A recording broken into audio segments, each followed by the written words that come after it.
Meet Dave Lazowski, your standard issue high school NPC. Average height, average grades, social life running on the charisma of a damp paper towel. His squad? Todd and Marty, two semi-loyal nerds who'd probably bail if Comic-Con tickets dropped. And his one fantasy? Katie Doma, algebra class goddess. She doesn't know he breathes oxygen. His mom's gone. Father! His life's a participation trophy. And his origin story has less radioactive spider.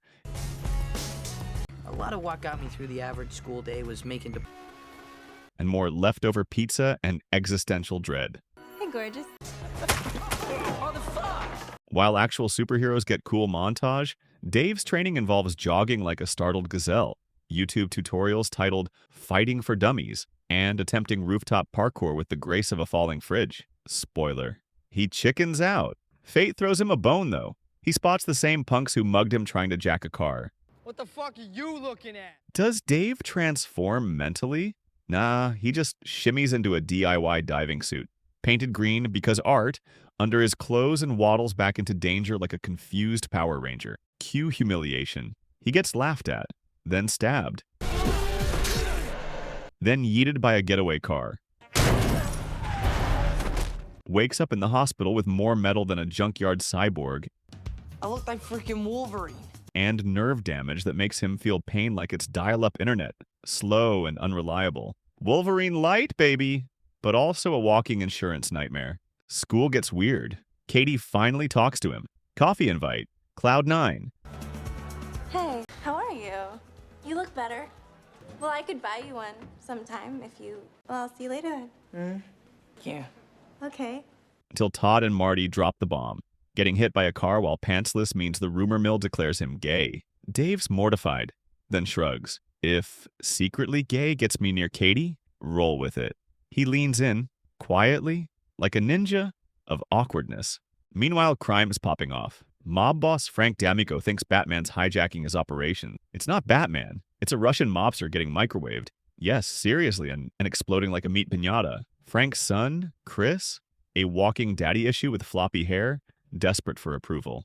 Dave, now reinforced like a Walmart action figure, officially launches Kick-Ass, complete with a MySpace page nobody followed. His first mission?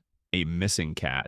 Climbs a diner sign, slips and face plants directly into a dude being chased by thugs. What follows isn't a fight. It's Dave flailing steel batons like he's swatting bees in a hurricane. Crowd just film. Because if it's not on TikTok, did it even happen? A thug pulls a knife. Want to die for this guy? Crowd gasps. Thugs realize they're live streaming felony assault.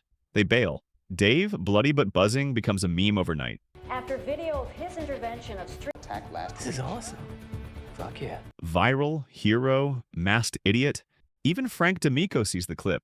Chris? Impressed. Frank sees a dead kid walking. Elsewhere, actual badasses watch. Big Daddy, Damon, ex-cop turned Punisher cosplayer, and Hit Girl, Mindy, his 11-year-old daughter, trained by taking bullets to the chest for fun and getting ice cream after. Parenting goals. Mindy sees potential in Dave. Damon sees a future obituary. Katie asks Kick-Ass for help with a creep named Rasul. Dave marches into Rasul's pad like he's Clint Eastwood, then gets jumped. I'm Kick-Ass. Cue Hit Girl bursting in. She carves through the gang like a tiny purple Terminator while Dave cowers in the corner, hugging his baton like a security blanket. On Hit Girl. Mindy introduces herself. Dave goes home and cries into his pillow. Reality check. He's not the hero. He's a dork in a wetsuit. Frank's pissed. He thinks Kick-Ass hit his warehouse. Wrong, it was Big Daddy and Hit Girl turning it into a BBQ. Chris, tired of being sidelined, becomes Red Mist, a wannabe villain with a flashy sports car and a plan to frame Kick-Ass. He tricks Dave into a team-up, drives him straight to Frank's trap, only to find the warehouse already torched by Big Daddy.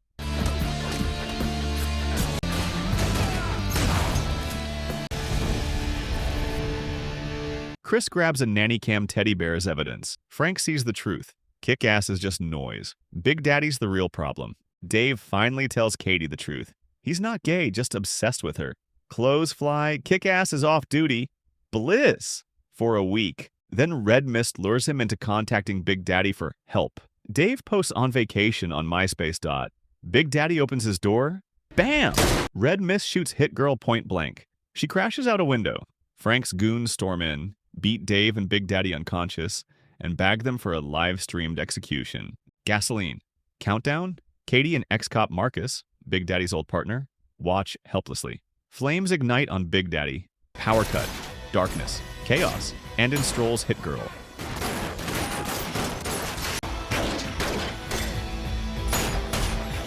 Alive, wearing night vision goggles and radiating pure preteen rage. She slices through the room like a blender set to murder. One goon still lights Big Daddy. He burns, coaching her final kills with his dying breath. Aim for the spleen, honey. He dies in her arms. Dave, shell-shocked, tries to talk Mindy down. This life, it's not for you. Mindy's eyes glow like coals. I'm ending this. Dave, guilt-tripped, grabs Big Daddy's bazooka-sized goodbye present. Fine, war it is. Finale. Frank's fortress. Guards locked, loaded, and ready. Knock knock. Mindy, in perfect schoolgirl disguise. Help! I'm lost. Guard kneels. Blammo, gun in mouth. Splat. Costume change. Hit Girl mode engaged. She clears the floor. Bullets, blades, pure carnage.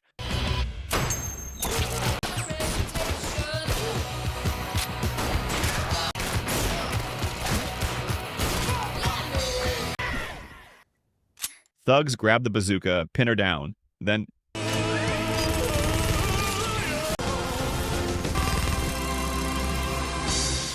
kick-ass jetpacks through the window, miniguns blazing like Rambo at a Black Friday sale. Room equals cleared. Frank and Chris cower in the office.